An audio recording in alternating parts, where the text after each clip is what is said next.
มสวาคมមកកាន់ Channel សប្បាយឆ្នោតយួនរបស់ Admin ថ្ងៃនេះ Admin មានលេខតម្រុយល្អៗរបស់ឆ្នោតយួនសម្រាប់យកមកចែកជូនពុកម៉ែបងប្អូននៅថ្ងៃទី1 ខែ 1 ឆ្នាំ 2025 មួយនេះដូចនេះ Admin មិនចង់ចាយពេលវេលារបស់ពុកម៉ែបងប្អូនយូរតោះយើងមកតាមដានលេខតម្រុយឆ្នោតរបស់យើងទាំងអស់គ្នាសម្រាប់លេខតម្រុយ2លេខមានលេខ96លេខ25សម្រាប់លេខតម្រុយអូស2លេខមានលេខតម្រុយទី1អូស90និងលេខតម្រុយចុងក្រោយអូស8សម្រាប់លេខតម្រុយ3លេខមាន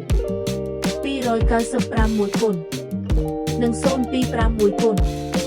សម្រាប់លេខតម្រុយថ្ងៃនេះ Admin សូមជូនពរឲ្យពុកម៉ែបងប្អូននិងប្រិយមិត្តទាំងឡាយជួបតែសំណាងល្អទាំងអស់គ្នាហេងមានលាភមានជ័យជាចុងក្រោយសូមកុំភ្លេចជួយចុច Subscribe និង Comment ហើយដាក់សញ្ញារូបកណ្ដឹងដើម្បីជាការផ្ដល់កម្លាំងចិត្តមកកាន់ Admin ជាពិសេសងាយស្រួលតាមដានវីដេអូថ្មីៗនិងលេខតម្រុយល្អៗជាប្រចាំថ្ងៃជាមួយ Admin សូមគោរពលាពុកម៉ែបងប្អូនពី Admin សប្បាយឆ្នោតយូរសូមសំណាងល្អទាំងអស់គ្នាសូមអរគុណ